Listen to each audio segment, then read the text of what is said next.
রাষ্ট্রীয় গোয়েন্দা সংস্থাগুলো কিভাবে নিজেই সাইবার ক্রাইমের সাথে জড়িত। আমরা একটা ভালো আইন চাই যে আইনের মাধ্যমে রাষ্ট্রের পাশাপাশি সরকারের পাশাপাশি জনগণ নাগরিক তার নিরাপত্তা নিশ্চিত করতে পারবে। অবিলম্বে বিচার কাজ সেটা দৃশ্যমান করা, প্রয়োজনীয় সংস্কার করে যোগ্য নির্বাচনের সুনির্দিষ্ট তারিখ ঘোষণা করে নির্বাচিত জনপ্রতিনিধিদের কাছে ক্ষমতা হস্তান্তর করা। সিকিউরিটি অ্যাক্টটা যাতে বাতিল হয়, দ্রুত বাতিল হয় এবং সেখানে বিতর্কিত ধারাগুলো যাতে আবার ফিরে না আসে সেই ব্যাপারে আমরা অ্যাটলিস্ট আপনাদের সাথে মিডিয়াকে সাথে নিয়ে অনেকগুলো আমরা রাউন্ড টেবিল করেছি এবং সেখানে মানবাধিকার কর্মী থেকে শুরু করে ইন্টারন্যাশনাল যারা কাজ করে, ল নিয়ে কাজ করে, সবাই এখানে অনেক ইনপুট দিয়েছে। তো পরিশেষে যখন এই আইনটা বেশ কয়েকটা বলা হলো যে প্রায় 20টা 22টার মতো ড্রাফট হয়েছিল, আমি একটু বলতে চাই যে আমাদের লাস্ট পর্যায়ে আজ থেকে 2-3 মাস আগে আমরা ভয়েস ফর রিফর্মের পক্ষ থেকে 2জন উপদেষ্টা, রিলেটেড উপদেষ্টা আইসিটি মন্ত্রণালয়ের যিনি দায়িত্বপ্রাপ্ত আছেন এবং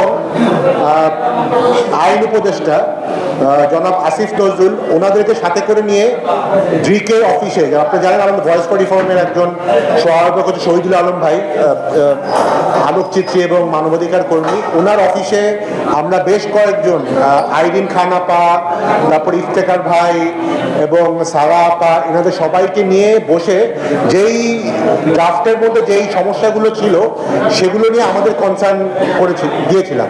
তো আমরা অত্যন্ত আনন্দিত যে অ্যাটলিস্ট বেশিরভাগ কনসার্ন এই নতুন যে ফাইনাল যে ড্রাফটটা হয়েছে সেখানে ওনারা অ্যাড্রেস করেছে। কিছু কিছু যেটা দিদার বললো বা আকরাম বললো, এখনো কিছু আছে, আমার মনে হয় এগুলোকে এখনো পারলে ভালো হয় যে এটাকে রেকটিফাই করার জন্য। বাট আমি বিশেষভাবে আসিফ নজরুল ভাইকে ধন্যবাদ জানাবো, আইন উপদেষ্টা, যে উনি আসলে আমাদের এই জিনিসটাকে যথেষ্ট গুরুত্ব সহকারে নিয়েছিলেন এবং মোটামুটি একটা পর্যায়ে এনেছেন যেখান থেকে আসলে আমাদের কাছে মনে হয়েছে যে আইনটাকে কিছুটা হলেও আগের থেকে অনেক উন্নত পর্যায় পর্যন্ত নেওয়া গেছে। তো আমি আসলে যেই জায়গাটাতে বলবো সেটা হচ্ছে একটা মিনিট, যে এইখানে যদি আপনারা দেখেন এই ডিজিটাল সিকিউরিটি অ্যাক্টের মধ্যে বেশ কিছু, সাকিব যেই পয়েন্টগুলো বলেছেন, বেশ কিছু জিনিসপত্র যে কনসার্নগুলো, সেগুলোর মধ্যে অনেকগুলো আমাদেরও কনসার্ন, বাট আমি আসলে সেগুলিকে রিপিট করব না। আমি এখানে একটা ব্যাপার শুধু বলবো যে আপনি যদি দেখেন অপরাধের দণ্ড, এখানে যাদের কাছে এখানে এই আইনটা কিন্তু অলরেডি ওয়েবসাইটেও আছে, অপরাধের দণ্ডর মধ্যে যেটা বলা আছে, আমি একটু খুলছি, বলা আছে যে যদি কোনো ব্যক্তি অনধিকার প্রবেশ করে কোনো ডিজিটাল, আমি পড়ি, যদি কোনো ব্যক্তি ইচ্ছাকৃতভাবে কোনো computer, digital device, computer system, computer নেটওয়ার্কে বেআইনি প্রবেশ করে বা প্রবেশ করিতে সহায়তা করেন, বা computer, digital device, computer system, computer নেটওয়ার্কে অপরাধ সংগঠনের উদ্দেশ্যে বেআইনি প্রবেশ করেন বা প্রবেশ করিতে সহায়তা করেন, তো এরকম কিছু করলে বেসিক্যালি এটাকে অপরাধ হিসাবে গণ্য হবে। এখন আমার প্রশ্ন, আমরা যদি গত 8-10 বছরে বা গত 15 বছরে দেখি, এই অপরাধগুলি কিন্তু হয়েছে, কিন্তু আপনারা যদি দেখেন এই অপরাধগুলো কিন্তু যত না বেশি ব্যক্তি দিয়ে হয়েছে, তার থেকে কিন্তু বেশি হয়েছে আসলে রাষ্ট্রীয় প্রতিষ্ঠান দিয়ে। সাকিব দু একটা কথা বলেছে, NTMC, আপনারা বোধহয় অনেকেই জানেন বাংলাদেশে বেশ কিছু ইসরায়েলি সফটওয়্যার কিন্তু ব্যবহার হয়েছে এবং এই সফটওয়্যারগুলোর অবস্থা কি, কবে কিনা হয়েছে, কি হয়েছে, আমরা কিন্তু অগাস্টের পরই এটা একটা শ্বেতপত্র প্রকাশের দাবি করেছিলাম যে বাংলাদেশে কোন কোন স্পাইং সফটওয়্যার রাষ্ট্রীয় প্রতিষ্ঠানগুলো কিনেছে, কত টাকায় কিনেছে এবং এগুলি কার কার বিরুদ্ধে ব্যবহৃত হয়েছে। এখানে অনেক রাজনীতিবিদ আছেন, আর আমরা প্রায়ই দেখি বিভিন্ন সময়ে এই রাজনীতিকের ফোন কল ট্যাপ হচ্ছে, আর এই রাজনীতিকের এটা হচ্ছে, মান্না বাইরে এক সময় একটা ফোন কল ট্যাপ হয়েছিল, ইউটিউবে ছেড়ে দেওয়া হয়েছিল। এটা কিন্তু কেউ, মানে কোন রাজনীতিবিদ এটা করেনি, এটা কিন্তু গোয়েন্দা সংস্থার লোকজনই ফোন ট্যাপ করে তারা তাদের ওখানে এই বিভিন্ন ফোনে বিভিন্ন স্পাইওয়্যার ইনস্টল করে এগুলি করা হয়েছে। এখন ক্ষেত্রে রাষ্ট্র থেকে বলা হয় যে রাষ্ট্রীয় নিরাপত্তার খাতিরে রাষ্ট্রের অধিকার আছে যে কোনো নেটওয়ার্কে বা টেলিকমিউনিকেশন নেটওয়ার্কে অনুপ্রবেশ করা। এটা যারা এখানে আইনবিদ আছেন তারা জানেন, বাংলাদেশের টেলিকম অ্যাক্ট নামে একটা অ্যাক্ট আছে, সেখানে একটা ধারা আছে যদি রাষ্ট্র মনে করে রাষ্ট্রের প্রয়োজনে সে নিরাপত্তার খাতিরে সে এই জিনিসটা করতে পারে যদি টেলিকম ইনফ্রাস্ট্রাকচার ব্যবহার হয়। সে ফর এক্সাম্পল ফোন কলিং, মানে আমি হয়তো গ্রামীণ থেকে রবিতে ফোন করলাম, সেখানের মাধ্যমে তারা এটা করতে পারবে। কিন্তু আমি যদি টেলিকম ইনফ্রাস্ট্রাকচার ব্যবহার না করি, আমার হয়তো এখানে কোনো টেলিকম ইনফ্রাস্ট্রাকচারই নাই, আমি কোনো সিমও ইউজ করি না, তারপরেও কিন্তু যেই সফটওয়্যারগুলি কথা বললাম প্যাগাসাস বা অন্য যে সকল সফটওয়্যার বেশিরভাগই ইসরায়েল থেকে আসা হয়, সেগুলো দিয়ে কিন্তু আপনার ফোনে বা আপনার কম্পিউটারে যে কোনো সময় স্পাইওয়্যার দিয়ে ডাটা নেওয়া, কার সাথে কথা বলছেন, কি কথা বলছেন, কাকে কি টেক্সট করছেন, সবগুলো, ইভেন আপনার এখানে কি কি ছবি আছে সেটাও কিন্তু আসলে অ্যাক্সেস নেওয়া যায় এবং এটা নেওয়া হয়েছে এবং রাজনৈতিক কারণে এটাকে ব্যবহার করা হয়েছে গত 10 থেকে 15 বছর। তো আমার প্রশ্ন হচ্ছে, আমরা সাইবার সুরক্ষা নিয়ে কথা বলছি, কিন্তু সেখানে হয়তো আমরা ধরেই নিচ্ছি যে সাইবার ক্রাইম করবে ব্যক্তি, কিন্তু আমরা প্র্যাকটিক্যালি জানি যে গত 10-15 বছরে সবচেয়ে বড় সাইবার ক্রিমিনালের কাজ করেছে রাষ্ট্র নিজে। তো সেই জায়গা থেকে আমরা অগাস্টের পরেই দাবি তুলেছিলাম যে এনটিএমসির মতো এবং এনটিএমসির মতো আরো যে সকল রাষ্ট্রীয় গোয়েন্দা সংস্থা সাধারণ মানুষের প্রাইভেসি লঙ্ঘন করছে সেগুলোর বিরুদ্ধে এক ধরনের ব্যবস্থা নেওয়া হোক, এনটিএমসি কে বিলুপ্ত করা হোক এবং কি সফটওয়্যার বাংলাদেশে ব্যবহৃত হচ্ছে নাগরিকদের ডিজিটাল ডিভাইসে স্পাই করার জন্য এবং সেগুলোর একটা শ্বেতপত্র প্রকাশ হোক এবং জনগণের সামনে প্রকাশ করা হোক কিভাবে রাষ্ট্র এই নিরাপত্তা, রাষ্ট্র এই ব্যক্তিগত গোপনীয়তা নষ্ট করেছে। তো আমার কাছে আমি রিকোয়েস্ট করব, আমি আবেদন জানাবো আমাদের এখানে রাজনীতিবিদরা আছেন, আগামী দিনগুলোতে যেহেতু এখন সংস্কার নিয়ে অনেক কথাবার্তা হচ্ছে, এটা সেন্সিটিভ ব্যাপার, আমরা নর্মালি ডিজিএফআই এনটিএমসি নিয়ে কথা বলতে অনেক ক্ষেত্রেই অস্বস্তি বোধ করি, কিন্তু এই অস্বস্তিকর হলেও আমার কাছে মনে হয় এই ব্যাপারটা আনা উচিত যে রাষ্ট্রীয় গোয়েন্দা সংস্থাগুলো কিভাবে নিজেই সাইবার ক্রাইমের সাথে জড়িত। আর মডার্ন স্টেটের মধ্যে আইন বলতেই হলো নিপীড়নমূলক। আধুনিক যে রাষ্ট্র, এই রাষ্ট্রের মধ্যে প্রত্যেকটা যত আইন হয়, এই আইন হয় কিন্তু মানুষকে নিয়ন্ত্রণের জন্য, কিন্তু জনগণ যখন সচেতন থাকে তখন এই আইনগুলো জনগণকে নিয়ন্ত্রণ করতে গিয়ে জনগণকে শোষণ করে না। জনগণ যখন সচেতন থাকে তখন এই আইনগুলো জনগণকে নিয়ন্ত্রণ না করে জনগণের জন্যই কাজ করে। আমরা যে কোনো আইন পরিপূর্ণভাবে কাজ করার জন্য সর্বপ্রথম সরকার হচ্ছে সে বিষয়ে সিভিল সোসাইটি থেকে শুরু করে যে সোসাইটির যে ফাংশনগুলো রয়েছে এই ফাংশনগুলো পরিপূর্ণভাবে কাজ করা। সোসাইটির সিভিল সোসাইটির যে ফাংশন, পলিটিক্যাল সোসাইটির যে ফাংশন, মিডিয়াগুলোর যে ফাংশন, প্রত্যেকটা রাষ্ট্রীয় যে প্রতিষ্ঠান এই অর্গানাইজেশনগুলো পরিপূর্ণভাবে যদি ফাংশন করে তাহলে কিন্তু জনগণ একটা স্বস্তির মধ্যে থাকে। কিন্তু যদি একটা আইন হয় সে আইনকে কেন্দ্র করে সিভিল সোসাইটি যদি সরকারের দিকে পূর্বাচলে দায়ী পাওয়ার জন্য নিজেদের আইন মারতে থাকে, সরকারকে তেল দিতে থাকবে, মিডিয়াগুলো সরকারকে তেল দিতে থাকবে, তাহলে কিন্তু আমরা দেখতে পাই এর ভিতর দিয়ে কিন্তু একটা ক্ষুদ্র ক্ষুদ্র আইন থাকুক না থাকুক যে কোনো সরকার কিন্তু ধীরে ধীরে ফ্যাসিস্ট হয়ে ওঠে। আমরা দেখেছি আওয়ামী লীগের আমলে শেখ হাসিনা তার পাশাপাশি পুরো মিডিয়া পার্টিভাবে ফ্যাসিস্ট হয়ে গিয়েছিল। আমরা দেখেছি এক ধরনের সিভিল সোসাইটি তৈরি হয়েছিল যারা প্রতিনিয়ত গুম খুনের পক্ষে বৈধতা উৎপাদন করেছিল। এই জিনিসটা কিন্তু আমরা পরিপূর্ণভাবে দেখেছি।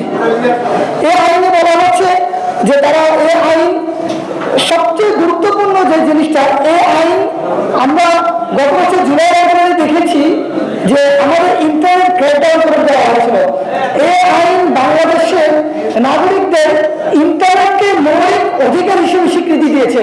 এটা খুবই গুরুত্বপূর্ণ বিষয় এবং এই যে মৌলিক অধিকার হিসেবে ইন্টারনেটকে স্বীকৃতি দেওয়া হয়েছে, তাহলে এই যাত্রা থেকে এটা যদি পরিপূর্ণভাবে বাস্তবায়ন করা যায় তাহলে বাংলাদেশ নতুন একটি জায়গায় চলে যাবে। এই নতুন জায়গায় চলে যাওয়ার জন্য ইন্টারনেট আইন, ইন্টারনেট অ্যাক্সেসিবিলিটি এটা অনেক বেশি সহজ করা, এটা অনেক বেশি জনগণের সরকারের জন্য কিভাবে করা যায় সেটা অনেক বড় একটা দায়িত্ব হয়ে গিয়েছে। সর্বশেষ একটা কথা হচ্ছে, বলা হচ্ছে যে সাইবার প্রোটেকশন অ্যাক্ট। এখন সাইবার প্রোটেকশন অ্যাক্ট কে দিবে? সরকার দিবে। আমরা দেখতে পাই সরকারের যে প্রতিষ্ঠানগুলো, এই প্রতিষ্ঠানগুলোর ওয়েবসাইটে ঠিকঠাক মতো কাজ করে না। সরকারের সাইবার স্পেসে সরকার আমাদেরকে যে প্রোটেকশন দিবে, সরকারের নিজেরও তো প্রোটেকশন ঠিকঠাক করে নেই, তাহলে সরকার কিভাবে জনগণকে সাইবার স্পেসে প্রোটেকশন গুলো দিবে? সরকারের ওয়েবসাইটের মধ্যে ঢুকতে দেখবেন আপনার মিনিটের পর মিনিট ঘন্টার পর ঘন্টা যাবে, সরকারি ওয়েবসাইট গুলোর মধ্যে ঠিকঠাক মতো ঢুকা যায় না। এই যে সরকারের কাজগুলোর মধ্যে ইন্টারনেটের অ্যাক্সেসিবিলিটি নাই, সেই জায়গাতে তার কোনো দক্ষতা নাই, এই দক্ষতা কিভাবে আনা যায় এই কাজটা এখন থেকে শুরু হওয়া জরুরি। এবং বিগত আমলে এই ডিজিটালাইজেশনের নামে আমাদের যে বিশাল মহা চুরি হয়েছে, এই চুরিগুলো সামলানো সবার জরুরি। আমরা সর্বপ্রথম মনে করি আমাদের যে আইনগুলো, যে কোনো আইনে যে সাধারণ জনগণকে সুরক্ষা দিতে পারবে, জনগণ যতক্ষণ না পর্যন্ত সচেতন থাকবে এবং রাষ্ট্রের মধ্যে সিভিল সোসাইটি থেকে শুরু করে মিডিয়া থেকে শুরু করে প্রত্যেকটা প্রতিষ্ঠান যদি স্বাধীনভাবে কাজ করতে না পারে, তখন একটা রাষ্ট্রের মধ্যে আইনগুলো জনকল্যাণমুখী কিংবা জনগণের জন্য কাজ করতে পারে না। যদি সিভিল সোসাইটি থেকে শুরু করে সরকারের কিংবা মিডিয়া থেকে শুরু করে এই প্রতিষ্ঠানগুলো সরকারের দালালি করা শুরু করে স্বাধীনভাবে কাজ করতে না পারে, তাহলে আমরা দেখতে পাই যে কোনো সোসাইটিতে যে কোনো ব্যক্তির ফ্যাসিস্ট হয়ে ওঠা, যে কোনো ব্যক্তির দমনমূলক কিংবা নিপীড়নমূলক হয়ে ওঠার সম্ভাবনা তৈরি হয়।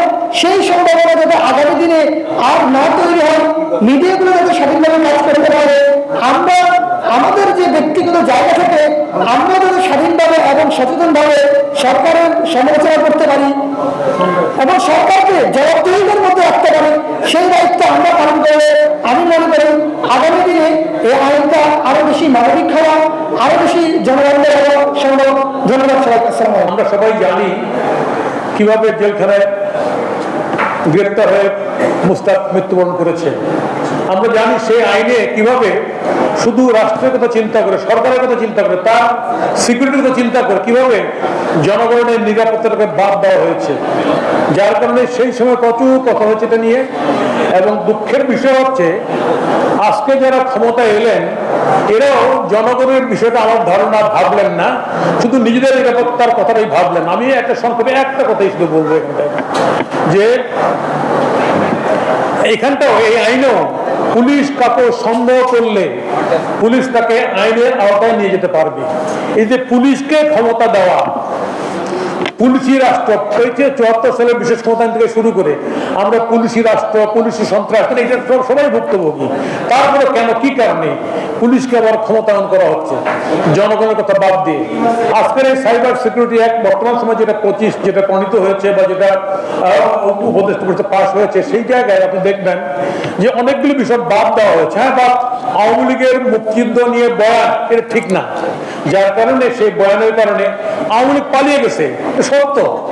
শেখ হাসিনা জ্ঞাতি গোষ্ঠী সব পালিয়ে গেছে, কিন্তু মুক্তিযুদ্ধ পালিয়ে যায় নাই। মুক্তিযুদ্ধ আছে, থাকবে। এই দেশটার জন্মের সঙ্গে মুক্তি জড়িত। কিন্তু আজকে দুর্ভাগ্যের বিষয় হচ্ছে আজকে সাইবার সিকিউরিটি অ্যাক্টের কালো কানুনগুলি বাদ দেওয়ার ক্ষেত্রে মুক্তিযুদ্ধকে বাদ দেওয়া হয়েছে। তো মুক্তিযুদ্ধ সম্পর্কে যে কেউ যায় সেটা বলতে পারবে? আজকে আমরা জানি বাংলাদেশের বর্তমান সরকার যে কোনো কারণে, যে কোনো অদৃশ্য শক্তির খুঁজি করার কারণে নিজেরাও মুক্তিযুদ্ধ থেকে পালিয়ে ভিন্ন কোনো চিন্তা করছেন বলে জনগণের কাছে এই ধারণাটা বদ্ধমূল হচ্ছে দিন দিন। আমরা চাই না বর্তমান সরকার তার যে দায়িত্ব পালনকালে, অন্তর্বর্তী সরকার দায়িত্ব পালনকালে জনগণের কল্যাণকর কিভাবে একটা নির্বাচন, কিভাবে একটা রাষ্ট্র হইতে পারে তার একটা প্রাথমিক রাস্তা করুক। হ্যাঁ, এখানে দলীয় শাসনের কারণে আমরা বারবার বিভিন্নভাবে আমরা পর্যস্ত হয়েছি।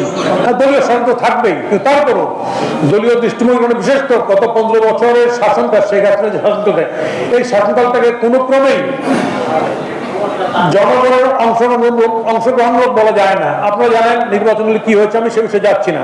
তবে একটা বিষয় খুব পরিষ্কার, সেই শেখ হাসিনাকে ফাইট করতে গিয়ে আমি সামগ্রিকভাবে এখানটায় মুক্তিদের বিপরীতে রাষ্ট্রকে দাঁড় করার প্রচেষ্টা নেব, এটা হইতে পারে না, এটা হইতে পারে না। আজকের এই যে সাইবার অ্যাক্ট যে 25 আমি খেয়াল করছি, হ্যাঁ আমি আবারও বলছি আওয়ামী লীগের বয়ান বাদ দেন, কিন্তু বাংলাদেশের এখানটায় তো একটা মুক্তিযুদ্ধ সম্পন্ন হয়েছে, এখানটায় মুক্তিযুদ্ধের ঘোষণা নিয়ে মুক্তিযুদ্ধের প্রক্লেমেশন নিয়ে বিভিন্ন কথাবার্তা আছে, তারপরে তো আমরা এজ এ হোল বাংলাদেশটা যেদিন থেকে নামকরণ হয়েছে সেদিন থেকে আমরা যখন অতীতটাকে বাদ দিয়ে মনে করি আমরা সামনে চলবো, তাহলে আমরা কি দেখতে পাই? আমরা এই জাতির কাছে একটা নৈরাজ্যিক একটা হস্তসম্পন্ন অবস্থা আমরা লক্ষ্য করি। আমি খেয়াল করছি সারা বাংলাদেশ এই বর্তমান সময় সরকার আমলে এনআরকির মধ্যে ঢুকে যাচ্ছে। আজকে বড় দল বিএনপির আপনাদের বিভিন্ন জায়গায় কি বড় দল কি ছোট দল কিন্তু জাতীয় নাগরিক পার্টি কি অন্য পার্টি যারা একটু শক্তি সামর্থ্য আছে এনআরকি রাজত্ব কায়েম হয়ে গেছে। সরকার তো আইন শৃঙ্খলা বাহিনী দিয়ে এইটাকে ব্যবস্থা করার মোকাবিলা করার পদক্ষেপ নিচ্ছে না, কারণ সরকার শুরু থেকেই এই এনআরকির মধ্যে দিয়ে যাত্রাটা শুরু করেছে।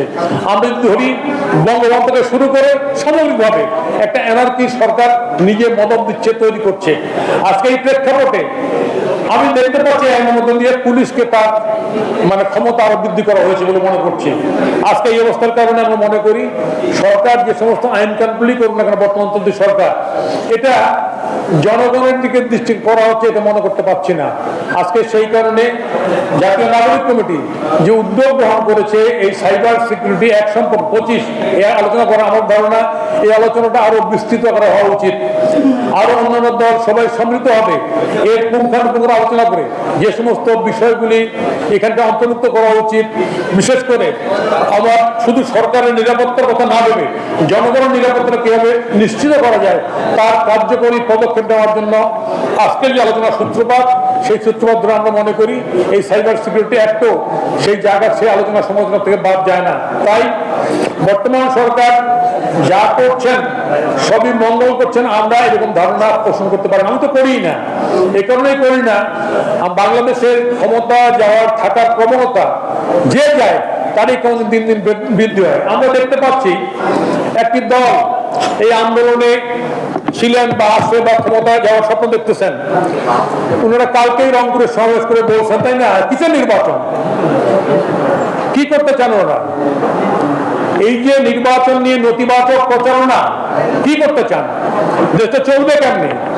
বর্তমান সরকার তো প্রতিটা মুহূর্তে আইন শৃঙ্খলাকে ঠিক করতে পারছেন না, তাহলে আজকে এইরকম কথা বলে দেশটাকে নৈরাজ্যের দিকে ঠেলে দেওয়ার চেষ্টা করা হচ্ছে। এই যে নৈরাজ্যের দিকে ঠেলে দিচ্ছে এই শক্তিটা কারা? এই শক্তিটাই মনে করছে যে বাংলাদেশ থেকে মুক্তিযুদ্ধ পালিয়ে গেছে। আমি পরিষ্কার বলতে চাই শেখ হাসিনা পালিয়ে গেলেও বাংলাদেশ থেকে মুক্তিযুদ্ধ পালাবে না।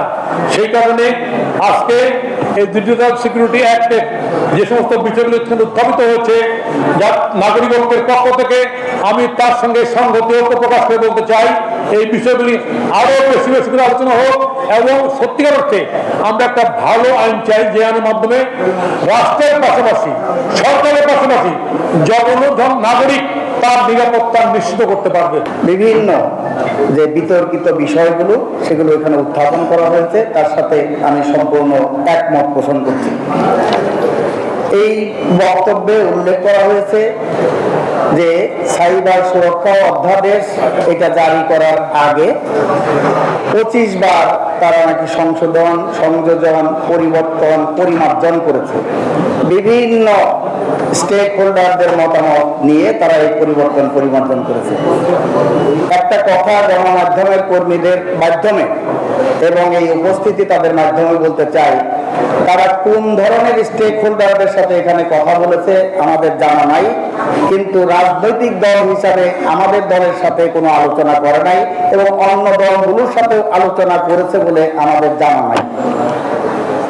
এবং ইতিপূর্বে বিগত ফ্যাসিস্ট শাসনের সময়ে যে আইসিটি অ্যাক্টের যে 57 ধারা সেটার মধ্যে যে নানা সমস্যা সংকট এগুলোর কথা তুলে ধরা হয়েছিল, সেটা পরিবর্তন করে digital security act, cyber security act যেগুলো জারি করা হয়েছিল, সেটা প্রধানত বিরোধী মত এবং বিরোধী রাজনৈতিক দল সেগুলোকে দমন করার উদ্দেশ্যে।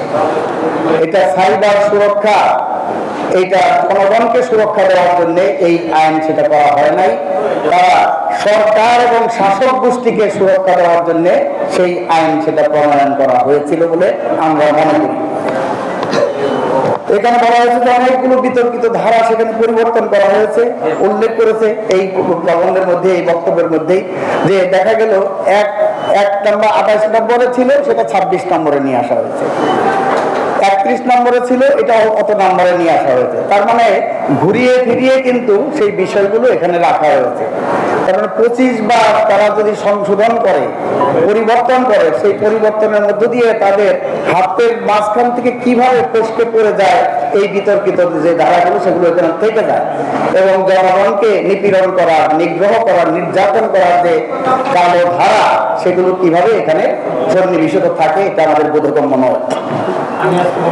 এখানে শুধুমাত্র এখানে সাইবার সুরক্ষা অধ্যাদেশ নিয়ে কথা হচ্ছে, এটাই তো বাংলাদেশের প্রথম না।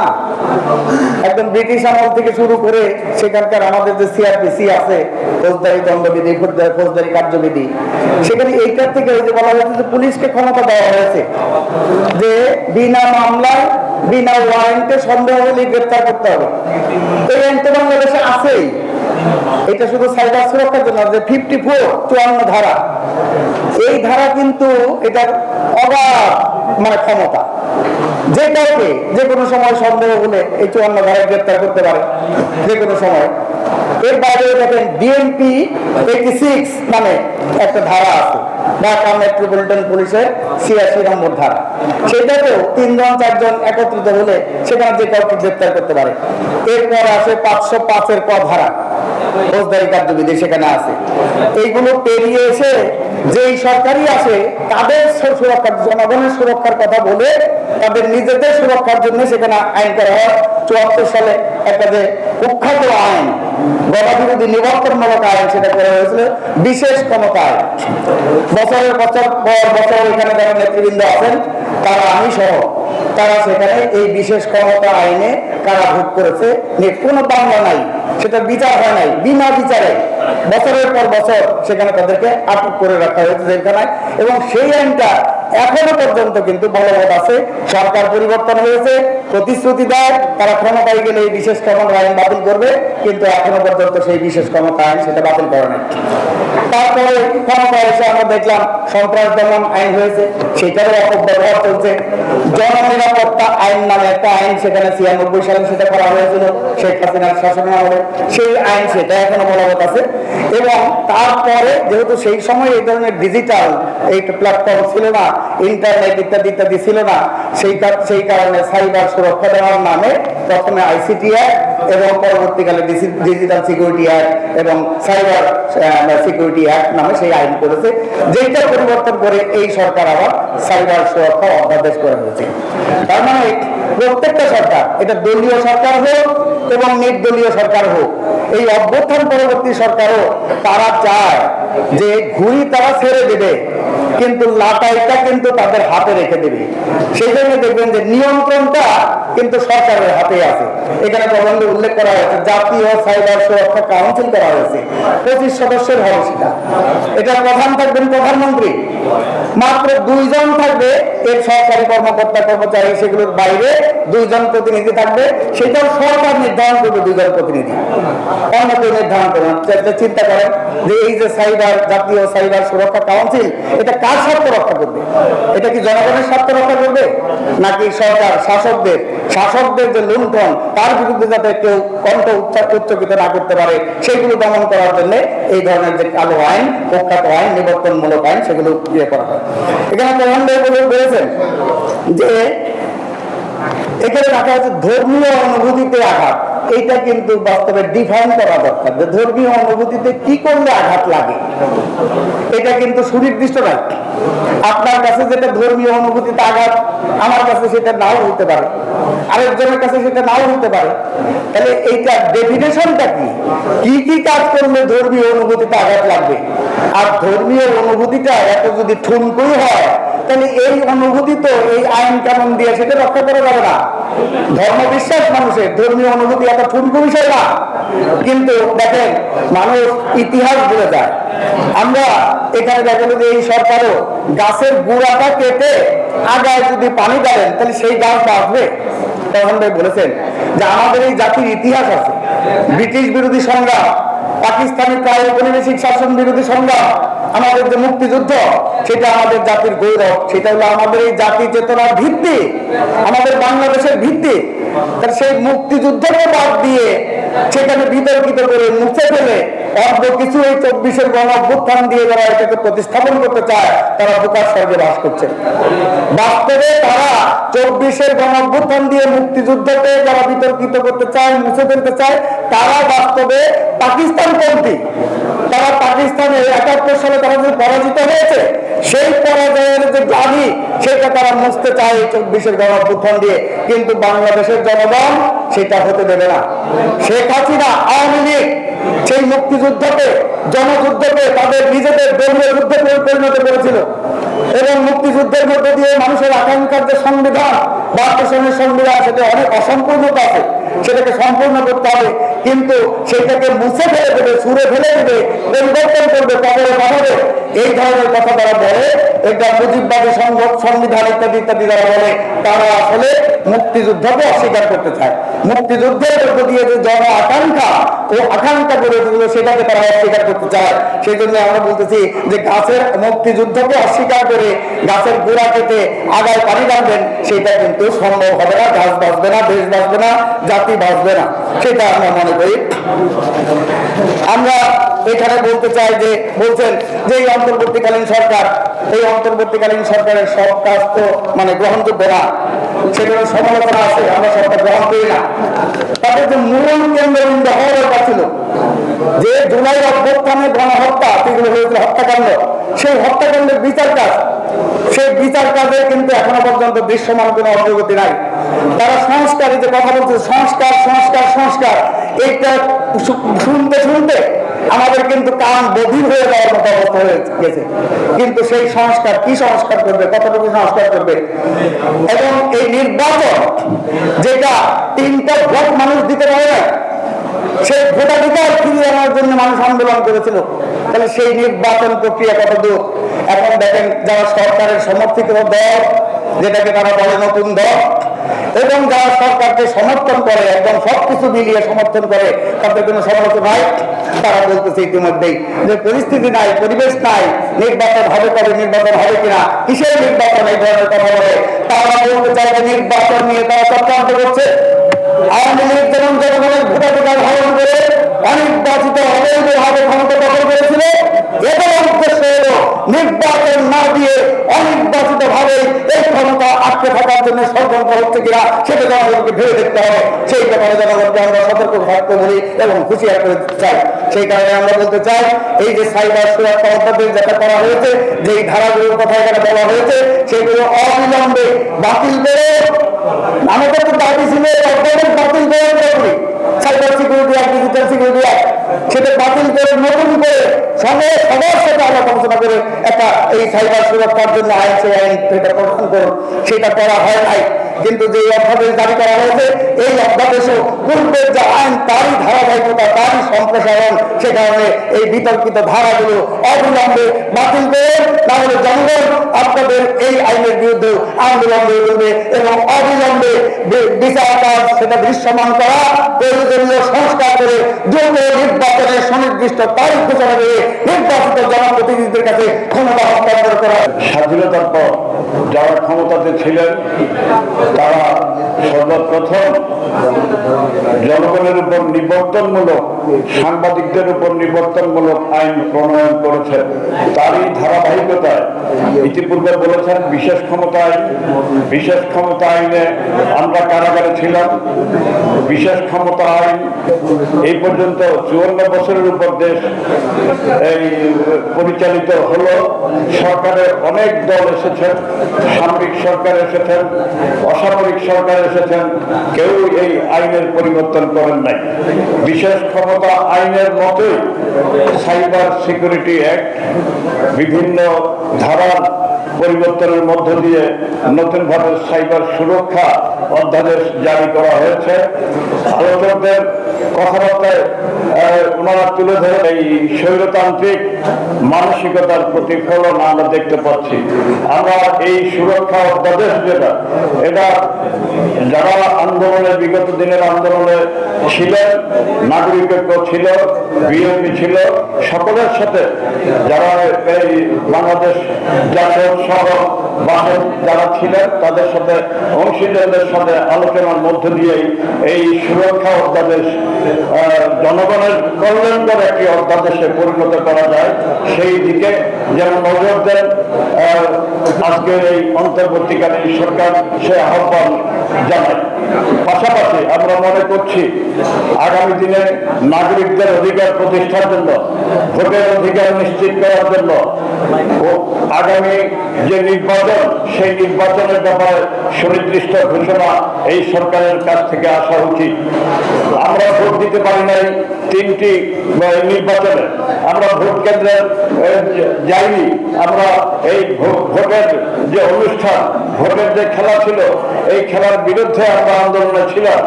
রক্ত দিয়ে 24শে জুলাই আগস্ট এই যে পরিবর্তন এনেছে, এই পরিবর্তনকে জনগণের অন্তরে আকাঙ্ক্ষাকে বাস্তবায়িত করার লক্ষ্যে নাগরিকত্ব সহ সকল রাজনৈতিক দল এগিয়ে যাবেন। ইউএফটি ফার্স্টের সাথে ট্রেড করুন যে কোনো জায়গা থেকে। ক্যাম্পাসে ক্লাসের ফাঁকে, ঢাকার জ্যামে বসে কিংবা ঘরে বসে, ট্রেডিং এখন হাতের মুঠোয়। তাই ট্রেড করুন যখন খুশি, যেখানে খুশি।